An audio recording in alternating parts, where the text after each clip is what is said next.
संघ से अलग कर दिया, यानी 100% की 125% ये सफल हो गए। तो इस प्रकार हम देखते हैं कि एक एक संत हमारे धर्म संघ के ऐसे हुए हैं। और भी यहाँ जितने नाम है, संत सतुखेत्र जी स्वामी, श्रोतचंद स्वामी, उन सब के जीवन के वैसे विशिष्ट प्रसंग है। तो इन प्रसंगों को पढ़कर हमें ऐसा लगता है कि हमारे साधु साधियों ने धर्म संघ को वर्धमान बनाने के लिए, श्रावक समाज को स्थिर करने के लिए कितना परिश्रम किया है, कितना कुछ किया है। तो अपेक्षा है कि आज अब हम भी वर्धमान महोत्सव मना रहे हैं, तो हम सब साधु साधियों का भी ये दायित्व है कि हम अपने धर्म संघ के पुराने साधु साधियों का जीवन पढ़े, उनके जीवन से प्रेरणा लें और यह करें कि हम स्वयं आचार्यवन ने 2 दिनों के अपने प्रवचन में ज्ञान दर्शन और चारित्र के बारे में हमें जो विशेष उद्बोधन दिया है, उसके अनुसार हम अपने ज्ञान दर्शन चारित्र की वृद्धि करें और साथ साथ में धर्म संघ की वृद्धि करें। साधु साधियों को की वृद्धि के लिए वैरागी बनाएं, तो श्रावक समाज को भी धर्म संघ में स्थिर करने के लिए जो लोग किन्हीं कारणों से भ्रांत है उनको ठीक करने के लिए प्रयास करें, तो हमारा धर्म संघ निरंतर वर्धमान होता रहेगा। और यह तो आचार्य भिक्षु का प्रताप है, उनका आशीर्वाद है कि धर्म संघ हमेशा ही वर्धमान होता रहा है। आदि से लेकर अब तक का हम इतिहास देखें, धर्म संघ ऊंचाइयों की ओर बढ़ता रहा है। तो परम पूज्य आचार्य वर्षी के सक्षम नेतृत्व में हमारा धर्म संघ उत्तरोत्तर वर्धमान होता रहे, इसी मंगल भावना के साथ 4 पंक्तियां। तिरुवल्लुवर की धरती पर प्रमुदित श्रमण संघ है सारा। तिरुवल्लुवर की धरती पर प्रमुदित श्रमण संघ है सारा, महाश्रवण की मंगल सन्निधि खिलता हर दिन नया नजारा। तिरुवल्लुवर की धरती पर प्रमुदित श्रवण संघ है सारा, महाश्रवण की मंगल सन्निधि खिलता हर दिन नया नजारा। पृष्ठभूमि मर्यादोत्सव की वर्धमान उत्सव यह पावन, वर्धमानता का प्रतीक सुर लगता है सबको मन भावन, लगता है सबको मन भावन। साध्वी प्रमुखासी जी के मौलिक विचारों को हमने सुना।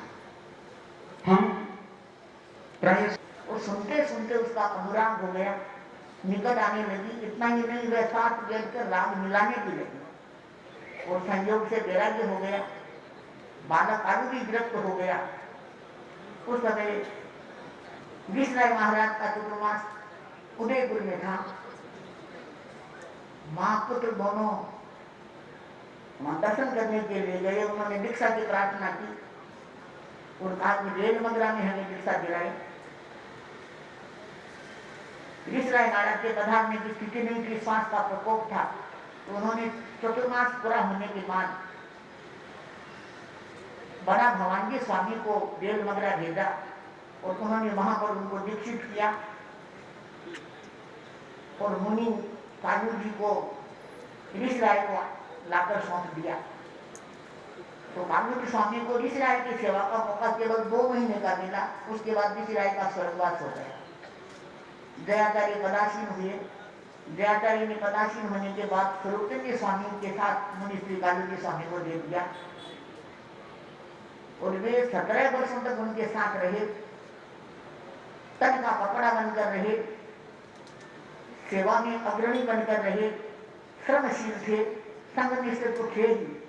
उसके साथ साथ उनमें और भी कई विशेषताएं थी। उनकी शासन निष्ठा, गुरु भक्ति, सेवा परायणता, विवेकशीलता और कार्य दक्षता भी विशिष्ट थी। ये आत्मलिपिकार थे, लेखन करते थे, बहुत अच्छे अक्षर लिखते थे और बहुत जल्दी जल्दी लिखते थे। उन्होंने 1 लाख गाथाएं लिखकर दयाचार्य को भेज दी। एक दिन में 4-4 पत्र लिख लेते, यानी लगभग 500 गाथाएं एक दिन में लिख लेते थे। द्रुत गति से लिखते थे। और उन्होंने सबसे बड़ी बात क्या की, तेरापंथ का इतिहास यानी तेरापंथ की छाट लिखी। उस समय तक तेरापंथ में जितने साधु साधियां हुए थे उनका संक्षिप्त जीवन परिचय उन्होंने लिखा। स्वरूपचंद स्वामी का स्वर्गवास होने के बाद उनको दयाचार्य ने अग्रणी की वंदना कराई कि लोग स्वरूपचंद स्वामी के पोथी बानी और साधुओं को लो विचरो। लेकिन उन्होंने निवेदन किया, अनुरोध किया कि मुझे आपकी सेवा में रखा नहीं। तो दयाचार्य ने कृपा कराई, 4 वर्षों तक उनको अपने पास रखा। उसके बाद स्वतंत्र विजराया। वे जहां जहां रहे उन्होंने संघ का खूब उपकार किया, यानी संघ को वर्धमान कैसे बनाया जाता है इस कला में वे निष्णात थे। और यह उस समय की बात है जब तेरापन धर्म संघ में कुछ अंतरंग संघर्ष चल रहा था। जयाचार्य युग में उन्हें छोग जी और चतुर्भुज संघ से अलग दिए। ठगी के उन्होंने जिन जिन गांवों में विहार किया वहां के लोगों को भ्रांत किया, संघ के प्रति, संघ के सिद्धांतों के प्रति लोगों ने भ्रांतियां फैलाई। तो दयाचार्य ने उनको ठगी की जिम्मेवारी दी। दयाचार्य जयपुर तोमा से ठगी दे सको भार, सारो सोचो कानून जी ने शिक्षा करो बिहार। उनको बोला जहां इच्छा हो वहां बिछड़ो। तो छोगजी चतुर्भुजी जहां जहां जाते, कालू जी स्वामी उन क्षेत्रों में जाते, लोगों से संपर्क करते और उनकी भ्रांतियों का निरसन करते।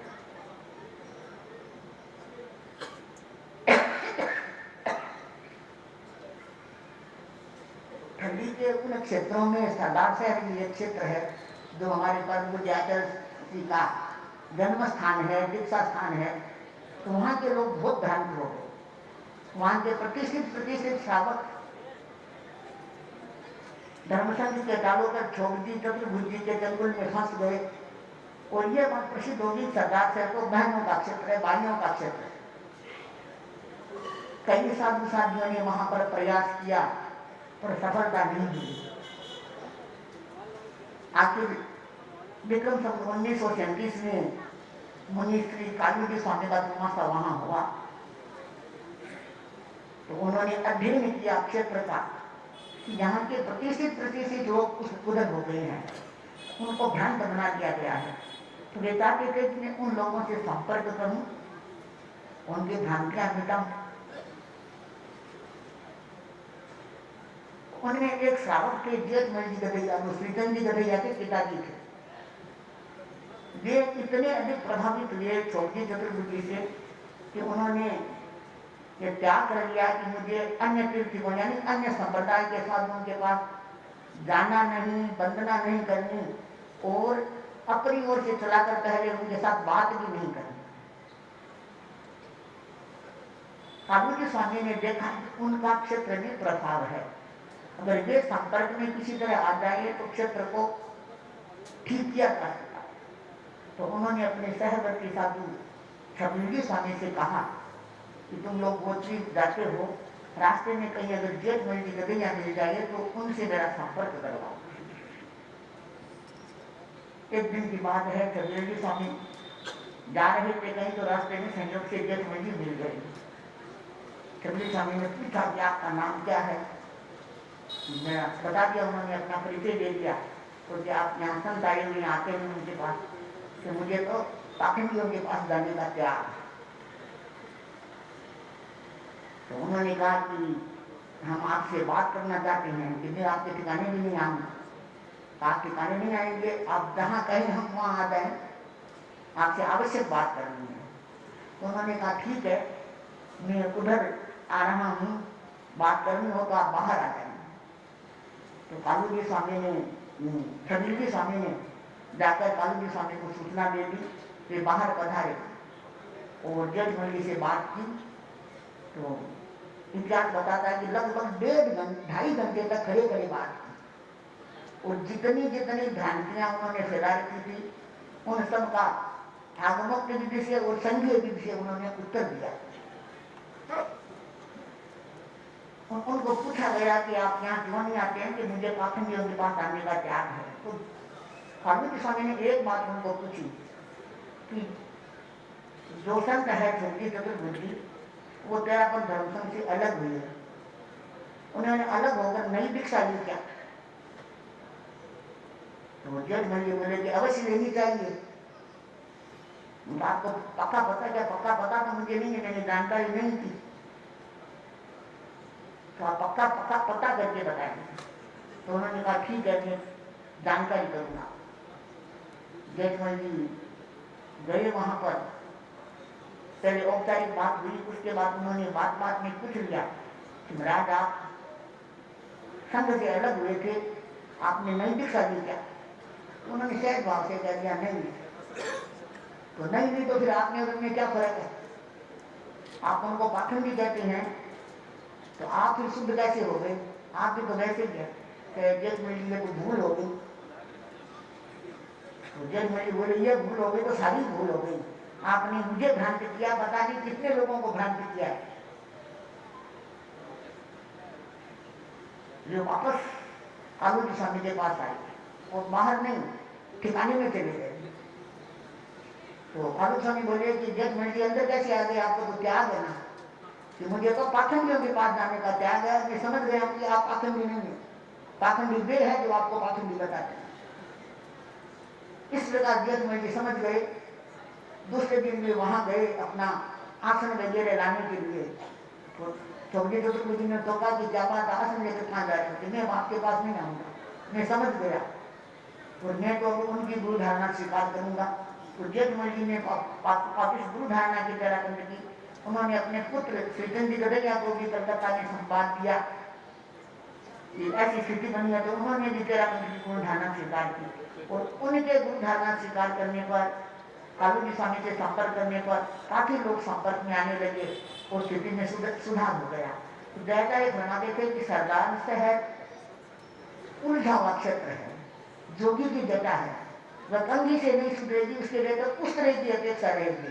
तो कालू जी स्वामी ने एक तरह से उस तरह का प्रयोग किया और सरदार शहर को ठीक कर दिया और वह सरदार शहर आज अपना कितना बढ़िया क्षेत्र बन गया। और एक बात और है, जब कभी धर्म संघ में कोई कठिन परिस्थिति आती, कठिन काम होता, तो आचार्य कालू जी स्वामी का उपयोग क्या करते थे? एक प्रसंग आया, मेवाड़ में साध्वी श्रृंगारा जी रह रही थी। किसी अंतरंग स्थिति के कारण उनको संघ से बहिष्कृत करना था। यदि उस समय मेवाड़ में कई साधु साधिका थे, लेकिन लगा कि ये उनके बस की बात नहीं होगी। तो जेठ महीने में ठगी से कालू जी स्वामी को वहां भेजा गया और उन्होंने दक्षता के साथ, अपनी कार्य दक्षता के साथ उनको संघ से बहिष्कृत किया, संघ से अलग कर दिया।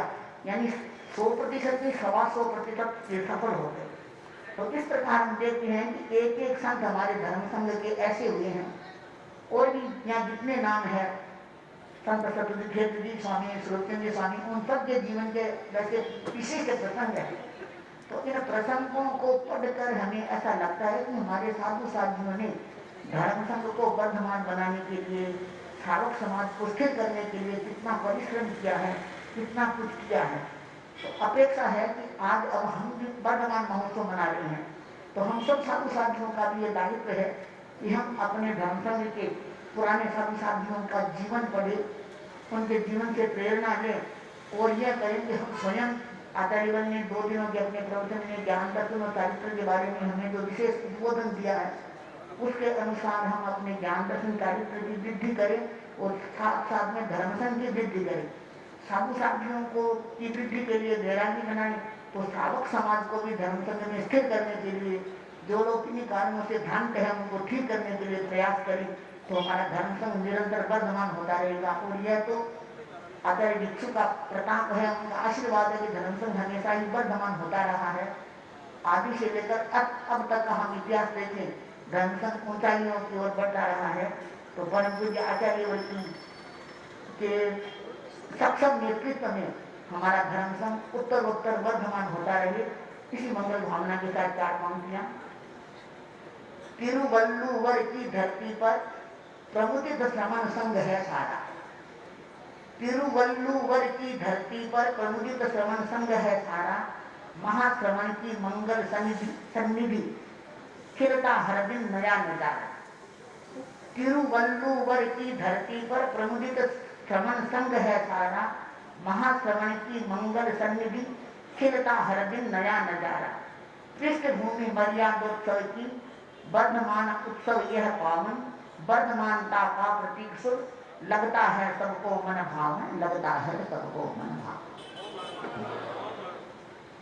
साध्वी प्रमुखासी जी के मौलिक विचारों को हमने सुनना है कि पदस्थ व्यक्तियों का सुनने से कुछ हमें नई जानकारी भी मिलती है और ऐसे ऐसे रहस्य सामने आते हैं जिनको हम इतिहास में पढ़ते हैं अथवा कम पढ़ते हैं। तो हमें इस अवसर पर ऐसे महापुरुषों के वक्तव्य को, प्रवचन को विशेष रूप से सुनना चाहिए। लज्जा दया संयम बंध चिरं कल्याण भाग्य सब सोहि ठाणं जिम गुरु सयय मनु सासयन्तु तेहं गुरु सययं पूजयामि तेहं गुरु सययं पूजयामि तेहं गुरु सययं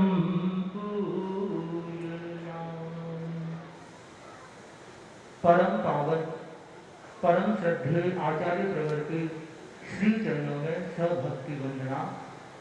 श्रद्धेय साध्वी प्रमुखासी जी, आदरणीय मुख्य नियुक्त साध्वी वर्यादि साधु साध्वी वृंद, समणे वृंद, बंधुओं तेरावन धर्म संघ एक विशिष्ट धर्म संघ